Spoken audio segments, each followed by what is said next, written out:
Semua yang kita kerjakan dalam pelayanan ini adalah kongsi, kerjasama antara kita dengan Tuhan. Tuhan punya yang lebih banyak. Kita ini cuma penyewa, melayani Dia. Jadi harusnya hasilnya untuk Tuhan. Tuhan beri kita kepercayaan, junjung tinggi kepercayaan. Tanpa kepercayaan kita tidak bisa apa-apa.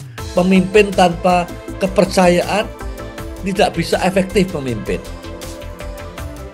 Momen yang penting saat terakhir Yesus meninggalkan bait Allah yang memberikan pelajaran yang sangat penting. Seperti adik katakan, dalam kerajaan surga yang dihitung bukan yang saudara berikan, tapi berapa yang tidak saudara berikan.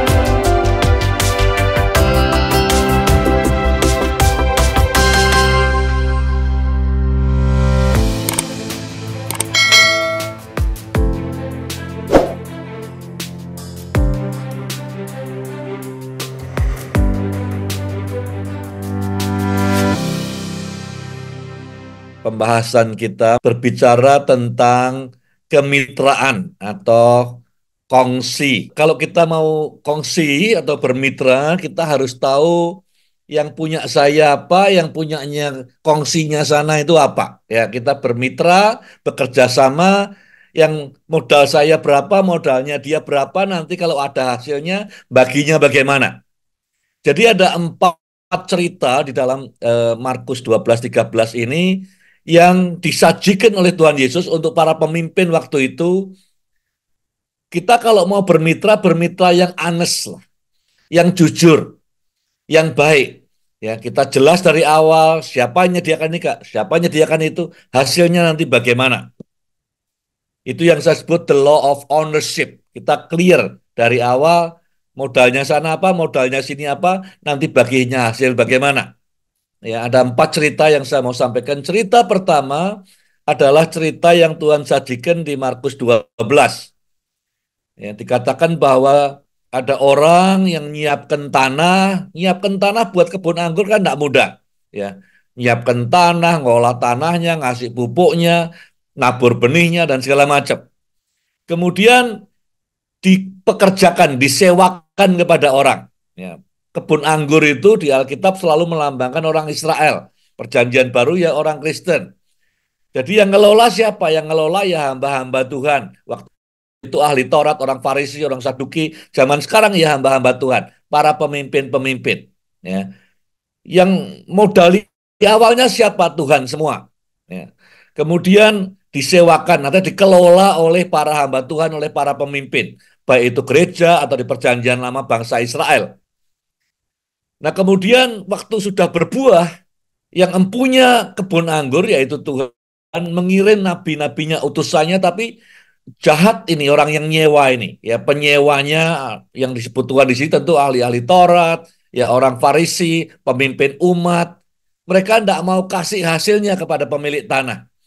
Utusannya semua diusir, dicemooh, bahkan kemudian di ayat pasal 12 ayat 7, waktu dikirim anaknya sendiri ahli warisnya, mereka berkata akan tetapi para penggarap kebun atau penyewa kebun itu berkata satu kepada yang lain, ini adalah ahli warisnya.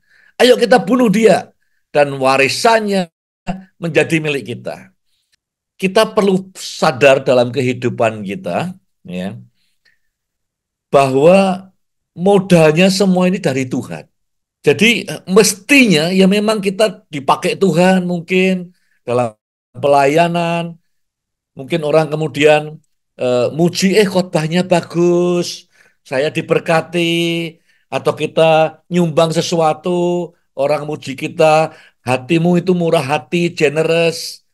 Ya tentu ada itunya. Tetapi jangan sampai bagiannya Tuhan kita ambil. Harusnya Tuhan yang punya modalnya, dia yang punya tanahnya, dia yang punya umatnya. Jangan kita tahan kemuliaan yang harus untuk Tuhan.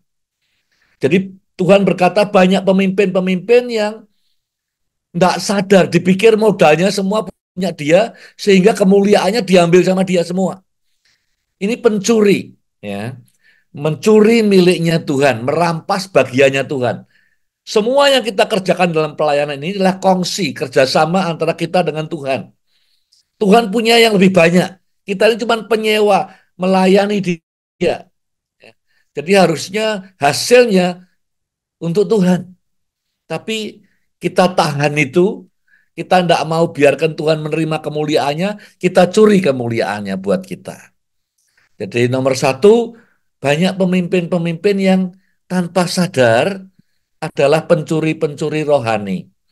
Yang dicuri apa? Haknya Tuhan. Kemuliaan yang bagi Tuhan. Nomor dua, haruskah bayar pajak pada kaisar? Yesus kalau ditanya, dia kelontarkan kembali pertanyaan supaya orang yang tanya bisa mikir dan refleksi. Coba ambil mata uang, gambarnya siapa? Orang bilang gambarnya kaisar. Yesus bilang berikan pada kaisar apa yang menjadi haknya kaisar dan berikan kepada Tuhan apa yang menjadi haknya Tuhan. Banyak orang bahas ayat ini bahas soal pajak. Padahal maksudnya Tuhan dia ingin ngomong kepada orang-orang ini, kamu ini adalah miliknya Tuhan. Waktumu, hidupmu itu milik Tuhan. Dikatakan dalam Korintus bahwa tubuh kita ini bait Allah, punyanya Tuhan, sudah ditebus. Tapi kok tidak kita berikan pada Tuhan? Jadi kayak harusnya kita ini bayar pajak atau mengembalikan barangnya Tuhan untuk kepentingannya Tuhan, tapi kita tidak bayarkan itu. Jadi kita ini kayak curang dalam kongsi ini dengan Tuhan. Ya. Jadi yang kedua, poin yang kedua Tuhan katakan ada pemimpin-pemimpin yang tidak sadar bahwa tubuhnya, hidupnya, waktunya, semua yang kita tidak bisa kontrol, itu bukan milik kita, itu milik Tuhan. Jadi mestinya dikembalikan kepada Tuhan. Pembahasan topik ini tentang mata uang bukan soal pajak. Tapi Tuhan ingin mengatakan hidupmu, tubuhmu itu punya Tuhan, kembalikan pada Tuhan. Pakai untuk kemuliaan Tuhan. Ya, di dalam Roma juga dikatakan, Roma 6:13, pakai semua anggota tubuhmu untuk kemuliaan Tuhan. Yang ketiga, Yesus cerita tentang kedatangannya yang kedua. Dia berkata, berjaga-jagalah karena kamu tidak tahu kapan kapan Tuhan ini akan datang. Jangan sampai pas dia datang kita tertidur. Dikatakan di pasal 13 ayat 34, ini seperti orang yang akan pergi melakukan perjalanan. Ketika dia meninggalkan Roma dan memberikan kuasa kepada pelayan-pelayanannya, masing-masing dengan pekerjaannya, dan memerintahkan penjaga pintu untuk tetap berjaga-jaga. Nah, kalau kita nganggap enteng kepercayaan Tuhan, jadi Tuhan memberi kepercayaan jaga pintu kita nih. Tapi kita anggap enteng dan kita tinggal tidur seenaknya, itu kita betray, mengkhianati kepercayaan. Trust itu adalah modal yang sangat penting. Saudara mau dagang, saudara mau jadi hamba Tuhan, saudara mau apapun, kalau orang tidak percaya sama saudara, tidak bisa. Jadi ini kerjasama kongsi juga modalnya adalah percaya. Tuhan berikan kepercayaan kepada kita sebagai pemimpin-pemimpin, tapi dalam cerita yang nomor 3 ini kita remehkan. Ya. Apa yang begitu berharga, trust dari surga, kita tidak serius menjaganya. Sehingga Tuhan mengingatkan jangan sampai, jangan sampai, jangan sampai kita lengah. Tuhan beri kita kepercayaan, junjung tinggi kepercayaan. Tanpa kepercayaan kita tidak bisa apa-apa. Pemimpin tanpa kepercayaan tidak bisa efektif memimpin. Cerita nomor 4, ini adalah saat terakhir Yesus di bait Allah. Dia meninggalkan bait Allah.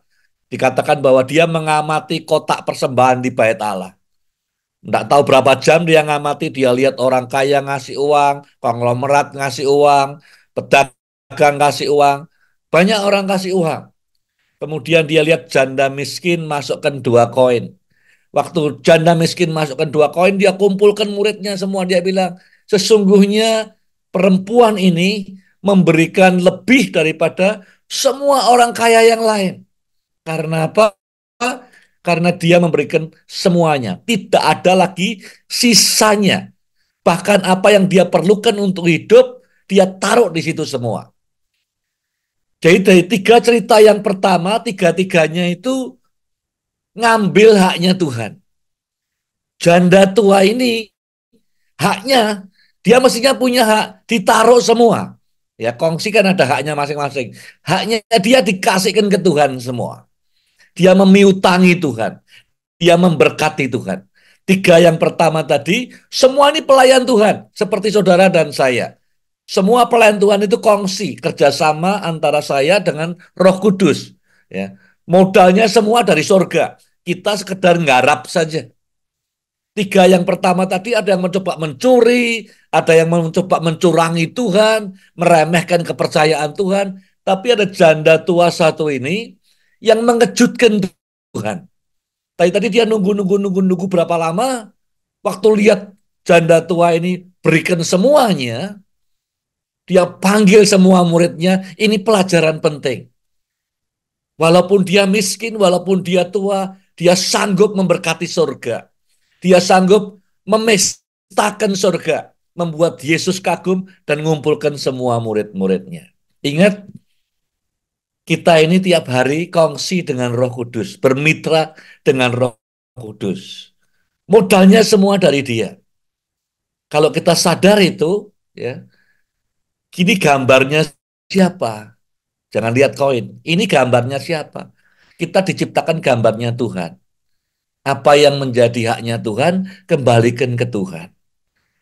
Jangan dipakai anggota tubuh ini untuk memuliakan dirimu sendiri. Tapi pakai untuk memuliakan Tuhan.